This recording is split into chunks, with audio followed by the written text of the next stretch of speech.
तो दोस्तों स्वागत है आपका एक नए वीडियो में, जिसमें बात करेंगे कोस्ट गार्ड 1 2023 बैच के लिए प्रैक्टिस सेट डिस्कस करने वाले हैं।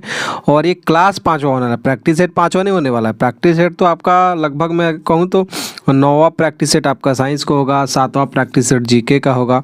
ऑलरेडी 16 प्रैक्टिस सेट करा रखा है साइंस के, तो 16 ये लगभग 25-26वां नंबर प्रैक्टिस सेट होने वाला है। ओके, तो फुल वॉच जरूर कीजिएगा, बहुत ज़्यादा यहाँ पे आपको क्वेश्चन कराया जाता है। साइंस प्लस जीके का प्रैक्टिस सेट डिस्कस करेंगे और इससे बाहर कुछ भी नहीं, मतलब कुछ भी नहीं। और जो एक्स्ट्रा में मैं लिखवाते चलूँगा आपको, वो ज़रूर नोट करते चलिएगा, जिससे उससे रिलेटेड जितने भी सारे क्वेश्चन हैं जो कि आपके एग्ज़ाम में 100% यहाँ से फंसेंगे ही फंसेंगे। और लाइव 7 PM पे रोज़ रहता है। कल आपका क्लास इसलिए नहीं हो पाया क्योंकि कल फिजिक्स का मैंने प्रैक्टिस सेट लगा दिया था, क्योंकि वो क्या हुआ था, कुछ नेटवर्क इशू के कारण क्लास डिले हुआ, तो इसलिए वो उस टाइम पे हो गया। बट ये 7 PM पे आपको डेली आ जाना है, कहीं भी भटकना नहीं है। वीडियो को लाइक कर दीजिए, शेयर कर दीजिए। सपना है कोस्ट गार्ड में ही जाना है, फटाफट चैनल को सब्सक्राइब कीजिए, क्योंकि एग्ज़ाम डेट बहुत नज़दीक आ चुका है। ओके, और फटाफट क्या करना है, शेयर कर देना है। टेलीग्राम से जुड़ जाएगा, इसका PDF आपको टेलीग्राम में मिलेगा। ऑलरेडी PDF इसका प्रोवाइड करा रखा है 4 क्लास का, तो वहाँ पे जाके आप लोग डाउनलोड कर सकते हैं। कोई भी अपडेट हो वहीं पे मिलता है टाइम टू टाइम। एंड कोई भी डाउट हो, कोई भी क्वेश्चन कोई हो, कमेंट सेक्शन में आस्क कर लीजिएगा। तो चलिए सेशन को स्टार्ट करते हैं। उससे पहले एक बार लाइक और शेयर कर दीजिए दबा के। ओके, तो जैसा कि आपको दिखाई दे रहा है, ये क्लास स्टार्ट होने वाला है। जस्ट शेयर करते रहिए, फटाफट शेयर करिए। और जीके का लगभग मतलब कि ऑलरेडी मैंने 10 प्रैक्टिस सेट एक करा रखा है, जिसमें मैंने एक ही साथ 10 मॉक टेस्ट डिस्कस किया था। उसमें 50 क्वेश्चन है, वो जरूर देख लीजिएगा, बहुत ज़्यादा आपके लिए हेल्पफुल रहेगा। और यहाँ पे उसके बाद से ये 7वां प्रैक्टिस सेट, मतलब कि 10 और 7, ये मतलब कि 17वां नंबर आपका प्रैक्टिस सेट समझ लीजिए। सामान्य ज्ञान जीके का, इससे बाहर कुछ भी नहीं। 7 बजे आना है, बिल्कुल भी भटकना नहीं है। चलिए फर्स्ट क्वेश्चन से अपना स्टार्ट करेंगे। और जैसा कि आपको स्क्रीन पे दिखाई दे रहा है, और आपको स्कोर बताते चलना है और कमेंट सेक्शन में बताते चलना है कि एक का ABC जैसे भी आप बताना चाहें तो आप ज़रूर बताइएगा। चलिए फर्स्ट क्वेश्चन है, महात्मा गांधी ने असहयोग आंदोलन कब शुरू किया था? इंपॉर्टेंट क्वेश्चन है भाई साहब, मोस्ट इंपॉर्टेंट क्वेश्चन है, ज़रूर लगा लीजिएगा इसको, भी आई। ओके, चलिए इसका ऑप्शन दे रखा है 1925, 1920, 1928 और 1930। तो महात्मा गांधी ने असहयोग आंदोलन कब शुरू किया था वो आपको बताना है। और देखते हैं सबसे पहले कौन बताता है। महात्मा गांधी ने असहयोग आंदोलन कब शुरू किया था, सबसे पहले राइट आंसर कौन देता है? तो चलिए इसका जो राइट आंसर हो जाएगा आपका, वो असहयोग आंदोलन कब शुरू किया था, तो शुरू किया था उन्होंने कब किया था भाई साहब, तो 1920 में, जो कि ऑप्शन बी आपका करेक्ट आंसर हो जाएगा। हम चलेंगे क्वेश्चन नंबर 2 पे। क्वेश्चन नंबर 2 भी मोस्ट इंपॉर्टेंट क्वेश्चन है। पहला आधुनिक ओलंपिक कब हुआ? मतलब कि आपको पता है आधुनिक ओलंपिक कब स्टार्ट किया गया, कब शुरू किया गया और कहाँ पे हुआ था, वो भी आपको बताना है। देखते हैं, सबसे पहले ऑप्शन में दे रखा है 1896, बी में दे रखा है 1900, सी में दे रखा है 1800 और डी में दे रखा है 1856। तो चलिए राइट आंसर देखते हैं सबसे पहले कौन देता है। तो चलिए मैं आपको बता दूँ जो इसका राइट आंसर होने वाला है क्या होगा, चलिए बताइए। इससे रिलेटेड कुछ मैं और भी जैसे चीज़ें हैं, जैसे कि मैं बता दूं, जैसे कि पहला, जब तक आप लोग इसका आंसर दीजिए, मैं कहाँ पे हुआ था वो मैं आपको बता देता हूँ। अगर पूछ ले आपसे पहला आधुनिक ओलंपिक जो हुआ था वो कहाँ पे हुआ था, ओके, तो कहाँ पे हुआ था भाई साहब, तो वो था, आप लोग नोट कर सकते हैं, एथेंस यूनान में। ओके, तो ये आप नोट कर सकते हैं, एथेंस यूनान में हुआ था। ओके, जिसमें आपको खिलाड़ियों की अगर संख्या, ये तो पूछेगा नहीं, 245 खिलाड़ियों की संख्या थी। और जिसमें से भाग लेने वाले देश कितने थे? 14 देश, 245 खिलाड़ी थे, 14 देश ने भाग लिया था इस फर्स्ट वाले जो 1896। चलिए इसका राइट आंसर भी दे देते हैं, 1896 मुँह से निकल गया तो 1896। ओके, 245 कहाँ पे हुआ था? एथेंस यूनान में हुआ था। और 245 खिलाड़ियों ने भाग लिया था, 14 देशों की टीम थी इसमें, जिसमें से जो स्वर्ण पदकों की संख्या थी, लगभग कितने लोगों ने 43 स्वर्ण पदक जीते गए थे। ओके, तो ये इसका रिपोर्ट था। बाकी हम चलेंगे, चलिए एक और बता दें, ये तो पहला था 1896 में। अगर दूसरा की बात करें, दूसरा वैसे पूछता नहीं है, दूसरा 1900 में हुआ था। ओके, आपको पेरिस फ्रांस में, आपको ये नोट कर लेना है कब हुआ था, पेरिस फ्रांस में। इतना पहला आपको इंपॉर्टेंट है, दूसरा पूछेगा नहीं क्योंकि आप UPSC के एग्ज़ाम देने जा रहे हैं, तो 1896 पहला आपको याद रखना है। उसके बाद जो आपके आगे जो संभावित है वो आपको याद करके रखना है, हो सकता है आपके एग्ज़ाम में पूछ लिया जाए। जैसे कि जो इम्पोर्टेंट है 2020 का आप ज़रूर याद करके रखिएगा। ओके, सॉरी 2020 का मैं बोल रहा हूँ, 2024 का। ओके, 2020 का भी आपको याद रखना है। ओके, 2020 का भी, 2020 का कहाँ पे हुआ था, कमेंट सेक्शन में बताइए। 2020 का ये जो ओलंपिक कहाँ पे हुआ वो आपको बताइए, हुआ कि नहीं हुआ, बताइए तो जल्दी से बताइए। 2024 का कहाँ पे हुआ, हुआ नहीं है, होने वाला है 2024। ये इम्पॉर्टेंट है, ये दो आपको कमेंट सेक्शन में बताना है। देखते हैं सबसे पहले कौन बताता है। ओके चलिए आगे चलेंगे क्वेश्चन नंबर 3 पे। और क्वेश्चन नंबर 3 में दे रखा है कलिंग पुरस्कार किस क्षेत्र में दिया जाता है। इंपॉर्टेंट क्वेश्चन है, कलिंग पुरस्कार किस क्षेत्र में दिया जाता है। ऑप्शन ए में दे रखा है साहित्य, बी संगीत, सी विज्ञान और डी दे रखा है फिल्म। तो देखते हैं राइट आंसर कौन देता है, कलिंग पुरस्कार किस क्षेत्र में दिया जाता है। ओके तो सबसे पहले राइट आंसर देखते हैं कौन देता है कि कलिंग पुरस्कार जो है वो किस क्षेत्र में दिया जाता है। ओके चलिए बता दीजिए फटाफट किस क्षेत्र में दिया जाता है कलिंग पुरस्कार। तो मैं आपको बता दूं जो इसमें और भी बहुत सारे पुरस्कार हैं जो इम्पोर्टेंट है। पहले कलिंग पुरस्कार किस क्षेत्र में दिया जाता है, तो इसका जो राइट आंसर हो जाएगा कलिंग पुरस्कार जो आपका दिया जाता है वो आपके विज्ञान के क्षेत्र में दिया जाता है, जो कि ऑप्शन सी आपका करेक्ट आंसर हो जाएगा। ओके किसके क्षेत्र में, विज्ञान के क्षेत्र में। इसकी शुरुआत कब हुई कलिंग पुरस्कार की, तो इसकी शुरुआत हुई 1952 से, राइट। तो आपको नोट कर लेना है शुरुआत कब हुआ, 1952 में।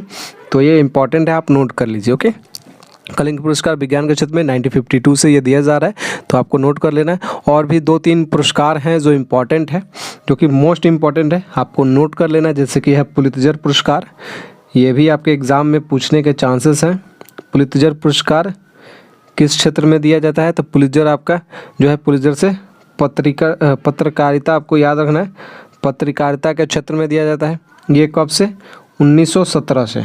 तो नोट कर लेना है पुलित्जर पत्रकारिता 1917 से। ओके ये आपको, उसके बाद ऑस्कर आपको पता होना चाहिए। ऑस्कर आपको फिल्म के क्षेत्र में दिया जाता है, 1929 से स्टार्ट है ऑस्कर। तो ऑस्कर तो नहीं पूछेगा आपसे, हो सकता है ये पूछ ले। मान बुकर पुरस्कार इंपॉर्टेंट है, मान बुकर पुरस्कार, तो ये नोट कर लीजिए। मान बुकर पुरस्कार ये किस चीज़ के क्षेत्र में दिया जाता है, तो ये साहित्य के क्षेत्र में दिया जाता है।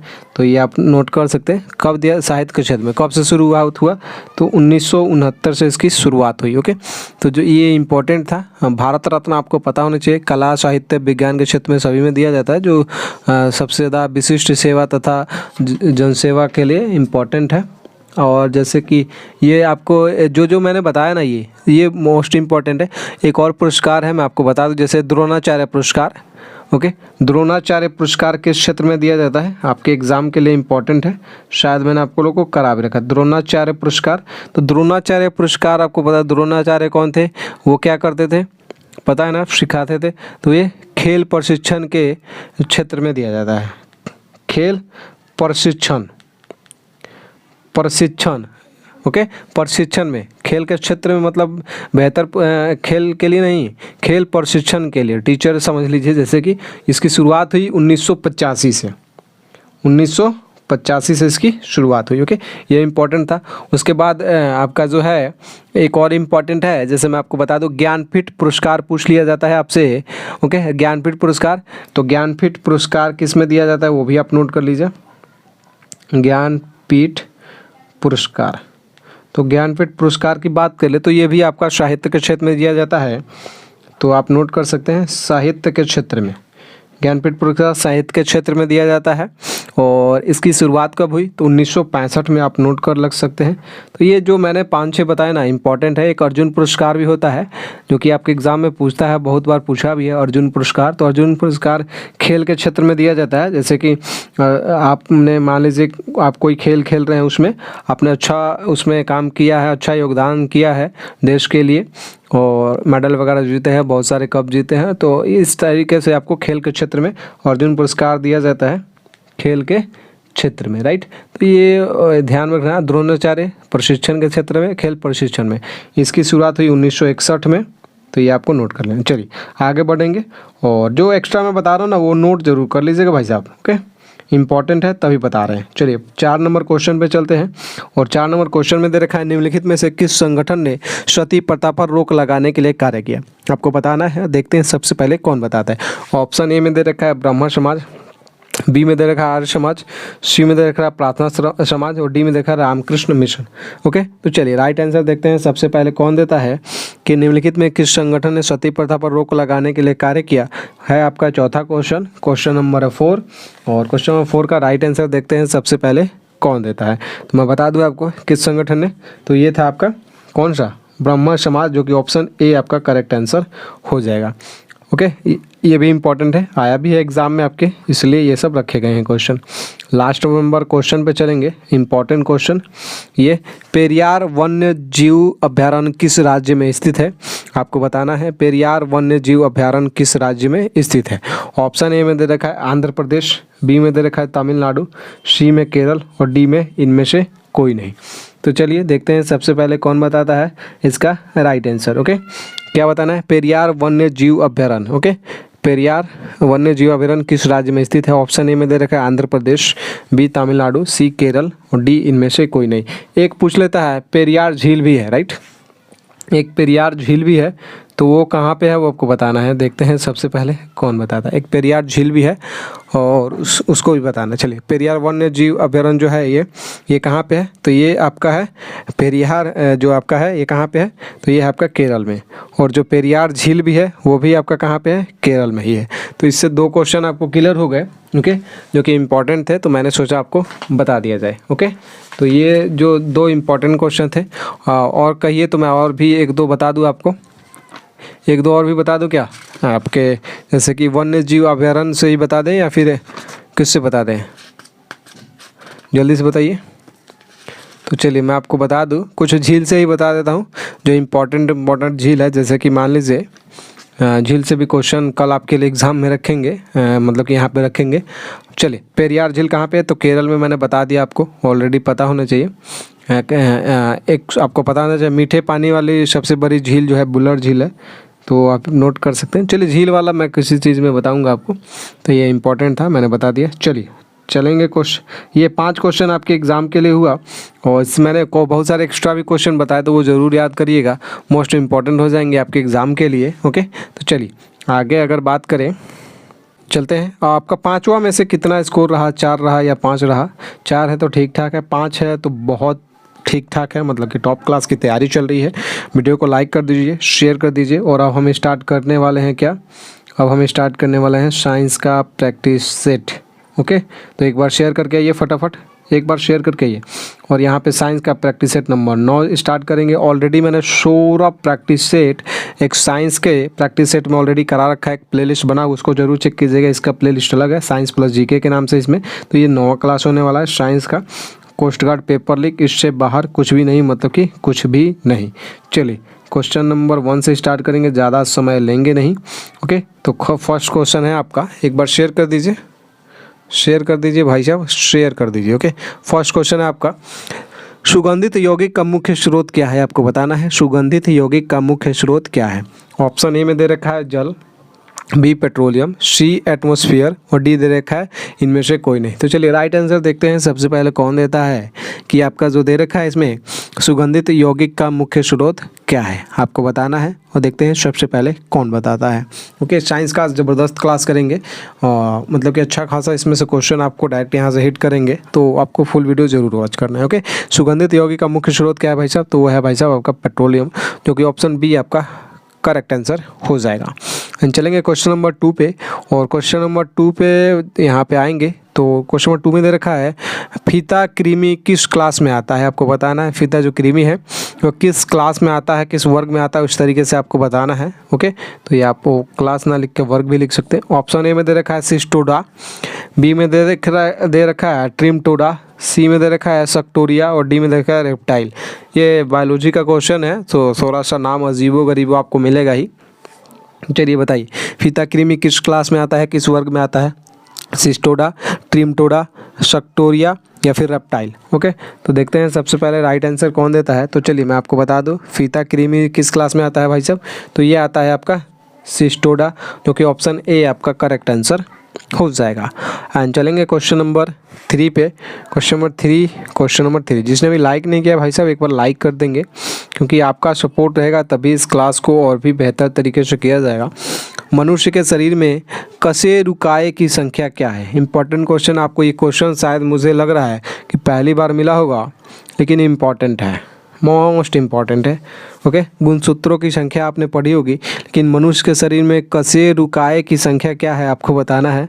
ये वर्ड जो आपको है ना कन्फ्यूजन में डाल रहा होगा, कशेरुकाय क्या है भाई साहब। ऑप्शन ए में दे रखा है 33, बी में दे रखा है 36, सी में दे रखा है 45 और डी में दे रखा है 30।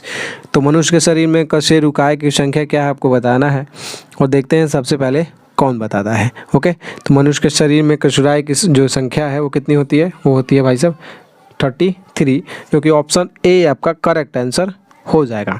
हम चलेंगे क्वेश्चन नंबर 4 पे, और क्वेश्चन नंबर 4 में क्या दे रखा है वो देख लेते हैं। क्वेश्चन नंबर 4 में दे रखा है एम्पियर घंटा इकाई है। इम्पॉर्टेंट फिजिक्स से ये क्वेश्चन है, आपको पता है साइंस फिजिक्स केमिस्ट्री बायो का मिक्सअप रहेगा। ओके, 5 से 6 क्वेश्चन आपको फिजिक्स के मिल जाए, 5 क्वेश्चन तो मिलेंगे ही मिलेंगे फिजिक्स के, तो फिजिक्स पे ज़्यादा फोकस करना है, और 5 क्वेश्चन में आपके बायोलॉजी और केमिस्ट्री का मिक्सअप रहेगा। ओके, चलिए 4 नंबर क्वेश्चन है, एम्पियर घंटा डैश डैश की इकाई है। तो किस चीज़ की इकाई है आपको बताना है। ऑप्शन ए में दे रखा है विद्युत धारा, बी में दे रखा है आवेश, सी में दे रखा है वोल्टेज और डी में दे रखा है पृष्ठ तनाव। चलिए राइट आंसर देखते हैं सबसे पहले कौन देता है। तो मैं आपको बता दूं जो इसका राइट आंसर हो जाएगा, एम्पियर घंटा किसकी इकाई है आपको बतानी है। ऑप्शन दे रखा है विद्युत धारा, आवेश, वोल्टेज और पृष्ठ तनाव। चलिए भाई साहब राइट आंसर देखते हैं सबसे पहले कौन देता है। राइट आंसर कौन देता है मैं आपको देखता हूँ, राइट आंसर कौन देता है। ओके, तो राइट आंसर चलिए मैं आपको बता दूं जो इसका राइट आंसर हो जाएगा वो हो जाएगा आवेश, जो कि बी ऑप्शन करेक्ट आंसर हो जाएगा। चलिए अगर आपसे पूछ लिया जाए 1 एम्पियर घंटा में कितना कूलम्ब होता है, 1 एम्पियर घंटा में कूलम्बों की संख्या आपको बताना है। 1 एम्पियर घंटा मान लीजिए ये है, और इसमें कूलम्ब कितने होते हैं वो आपको बताना है, कूलम्बों की संख्या आपको बतानी है। तो कितने कूलम्ब होते हैं 1 एम्पियर घंटा में, जल्दी से जल्दी बताइए। तो ये होते हैं भाई साहब 3600 कूलम्ब। ओके, 3600 कूलम्ब आपके होते हैं। और यहाँ पे जो दे रखा है विद्युत धारा, तो विद्युत धारा का अगर बात करें, इसकी इकाई की बात करें, विद्युत धारा की इकाई ये तो नोट कर लीजिए, कितने एक एम्पियर घंटा में कितने कूलम्ब, तो 3600 कूलम्ब। ओके, नोट कर लेना इंपॉर्टेंट है। और विद्युत धारा की अगर बात करें तो विद्युत धारा का क्या होता है, विद्युत धारा का आपका जो इकाई हो जाएगा वो हो जाएगा सिर्फ एम्पियर। तो यहाँ पे कन्फ्यूज़न ना हो जाएगा, एम्पियर घंटा आवेश और एम्पियर किसका है, विद्युत धारा का। ओके, अगर बात कर ले जैसे कि यहाँ पे दे रखा है पृष्ठ तनाव, तो पृष्ठ तनाव की अगर इकाई की बात करें, पृष्ठ तनाव की, तो पृष्ठ तनाव की इकाई की अगर बात करें तो पृष्ठ तनाव का जो होता है फॉर्मूला अगर देखें पृष्ठ तनाव का, तो बल बटा लंबाई होता है, बल बटा लंबाई। एक क्वेश्चन आपके एग्ज़ाम में फिक्स रहेगा कि आपसे इकाई पूछे, और एक आपका एग्ज़ाम में रहेगा फिक्स कि आपका क्या पूछ लेगा, हाँ बीमा ज़रूर पूछेगा। तो बल का क्या हो जाएगा, न्यूटन हो जाएगा, और लंबाई का क्या हो जाएगा, मीटर हो जाएगा। तो आपका जो इकाई हो जाएगा न्यूटन प्रति मीटर हो जाएगा पृष्ठ तनाव का। तो ये ऐसे किस तरीके से क्वेश्चन को तैयार किया जाता है जो कि आपके लिए मोस्ट इम्पॉर्टेंट है। ओके, तो आपको ध्यान में रखते चलना है। ओके, चलिए और भी 1-2 क्वेश्चन आपको बता दे क्या, और भी 1-2 क्वेश्चन आपके लिए बता दें। चलिए मैं बता देता हूँ और भी जो इम्पोर्टेंट क्वेश्चन है इकाई से रिलेटेड, जो आपके एग्ज़ाम में पूछता है। अगर बात करें पैरावैद्युतांक की, नोट करते चलिएगा भाई साहब तेज़ी में थोड़ा सा। पैरावैद्युतांक की बात करें तो इसका क्या होता है, पैरावैद्युतांक का होता है फैराडे प्रति मीटर। ओके, तो आप नोट कर सकते हैं फैराडे प्रति मीटर, ये आप नोट करिए, पैरावैद्युतांक का फैराडे प्रति मीटर नोट करिए। उसके बाद बात कर ले, पूछता है आपसे चुंबकशीलता का, नोट करिए फटाफट, ज़्यादा समय नहीं लेंगे। चुंबकशीलता का, अगर चुंबकशीलता की बात करें तो चुंबकशीलता का क्या होता है, वो होता है हेनरी प्रति मीटर। तो नोट करिए, ज़्यादा समय ना लीजिए, हेनरी प्रति मीटर। ओके, पैरावैद्युतांक का फैराडे प्रति मीटर, चुंबकशीलता का हेनरी प्रति मीटर। उसके बाद बात करें एक और भी मोस्ट इंपॉर्टेंट है जो कि आपके एग्जाम में अधिकतर पूछता है, कोणीय संवेग। कोणीय संवेग की बात कर ले तो कोणीय संवेग का क्या हो जाएगा, जूल सेकंड हो जाएगा, राइट, जूल सेकंड। ओके, एक और पूछता है इसी का भाई समझ लीजिए, कोणीय संवेग का, इसका है जूल सेकंड, और एक और इसका भाई समझ लीजिए, ये दोनों ही दोस्त हैं, प्लांक नियतांक, जो कि आपके एग्जाम में पूछता है। कोणीय संवेग और प्लांक नियतांक बहुत ज़्यादा पूछता है, मोस्ट इंपॉर्टेंट है इसलिए बता रहे हैं। इसका भी हो जाएगा आपका जूल सेकंड। ओके, तो ये नोट करिए फटाफट। ओके, चलिए और है प्रत्यास्थता गुणांक, मोस्ट इंपॉर्टेंट है, और भाई साहब यहीं से गारंटी ले रहे हैं, यहीं से फंस जाएगा क्वेश्चन। प्रत्यास्थता गुणांक का क्या हो जाएगा, तो आपको नोट कर ले, न्यूटन प्रति मीटर स्क्वायर। फटाफट नोट करते चलेंगे, ज़्यादा समय नहीं लेंगे, न्यूटन प्रति मीटर स्क्वायर। उसके बाद है आवेग, आवेग का, तो आवेग का न्यूटन सेकंड हो जाएगा। ओके ओके, आवेग का न्यूटन सेकंड हो जाएगा। उसके बाद है चुंबकीय फ्लक्स और एक है विद्युतीय फ्लक्स। इसमें दोनों में बहुत ज़्यादा कन्फ्यूजन होता है बच्चों को, क्या है इसका एक चक्कर क्या है भाई साहब। चुंबकीय फ्लक्स, चलिए चुंबकीय फ्लक्स, चुंबकीय फ्लक्स, चुंबकीय फ्लक्स का क्या होता है, वेबर। और बच्चे क्या करते हैं आपके एग्जाम में जब भी आता है विद्युत फ्लक्स, फिर फ्लक्स उनको याद रहता है और यहाँ पे देता है विद्युतीय फ्लक्स, तो वो भी वेबर टिक करके आ जाते हैं और ऑप्शन में जानबूझ के वेबर रहता ही रहता है और वेबर ही टिक करके आ जाते हैं बच्चे। लेकिन ऐसा गलती नहीं करना है, चुंबकीय फ्लक्स रहेगा तब वेबर टिक करना है। अगर आपका रहेगा विद्युतीय फ्लक्स, अगर आपको रहेगा विद्युतीय फ्लक्स तो आपको वहाँ पे क्या टिक करना है, अगर विद्युतीय फ्लक्स है तो आपको यहाँ पे ऑप्शन में रहेगा न्यूटन मीटर स्क्वायर प्रति कूलम। ओके, तो ये इस तरीके से आपके एग्ज़ाम में रहेगा। या फिर विद्युत फ्लक्स का हो सकता है आपके एग्ज़ाम में वोल्ट गुने मीटर रहे, ये होगा न्यूटन मीटर स्क्वायर पर बटा जो होगा प्रति कूलम हो जाएगा, या फिर होगा वोल्ट गुने मीटर, वोल्ट गुने मीटर, ये इस तरीके से लिख दिया, तो वोल्ट गुने मीटर ये होगा आपका। ओके, तो ये इंपॉर्टेंट थे तो मैंने सोचा आप लोग को डिस्कस कर लिया जाएगा, मोस्ट इंपॉर्टेंट थे तो डिस्कस कर लिए। ओके, चलेंगे क्वेश्चन नंबर 5 पे। एंड क्वेश्चन नंबर 5 में दे रखा है फ्यूजन रिएक्शन किसकी मदद से चालू होता है, आपको बताना है। फ्यूजन रिएक्शन जो होता है किसकी मदद से चालू होता है। ऑप्शन ए दे रखा है न्यूट्रॉन, बी में दे रखा है निम्न तापमान, सी में दे रखा है उच्च तापमान और डी में दे रखा है इनमें से कोई नहीं। तो देखते हैं सबसे पहले राइट आंसर कौन देता है, फ्यूजन रिएक्शन किसकी मदद से चालू होता है और आपको बताना है। और देखते हैं सबसे पहले राइट आंसर कौन देता है। तो फ्यूजन रिएक्शन की अगर बात करें तो किसकी मदद से चालू होता है, तो ये जो चालू होता है आपका पांचवा, और पांचवा का राइट आंसर हो जाएगा। फ्यूजन रिएक्शन किसकी मदद से चालू होता है, तो ये चालू होता है उच्च तापमान के कारण, जो कि ऑप्शन सी आपका करेक्ट आंसर हो जाएगा। एंड चलेंगे क्वेश्चन नंबर 6 पे। और क्वेश्चन नंबर 6 में क्या दे रखा है वो देख लेते हैं। क्वेश्चन नंबर 6 में आपका दे रखा है कि विकल्प धारा को प्रत्यक्ष धारा में परिवर्तित करने के यंत्र को क्या कहते हैं। क्वेश्चन नंबर 6 इंपॉर्टेंट क्वेश्चन है।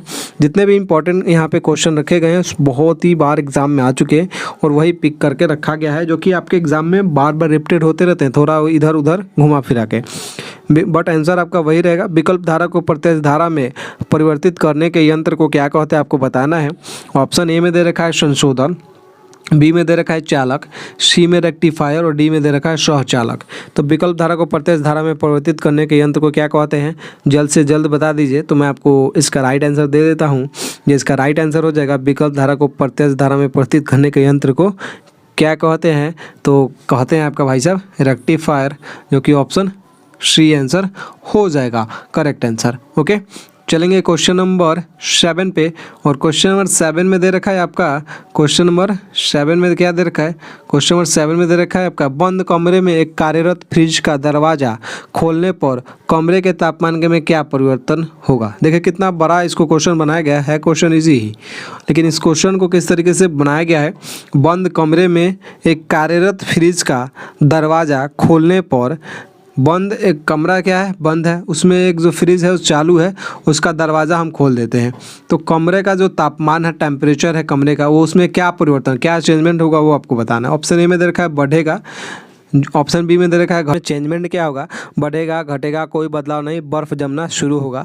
तो देखते हैं सबसे पहले राइट आंसर कौन देता है कि अगर बंद कमरा रहेगा, फ्रिज ओपन है मतलब कि चालू है, लाइन से कनेक्टेड है, और उसका दरवाज़ा खोल दिया जाए तो तापमान जो होगा कमरे का, उसका टेम्परेचर बढ़ेगा घटेगा या फिर कोई बदलाव नहीं होगा, वो आपको बताना है क्वेश्चन नंबर 7।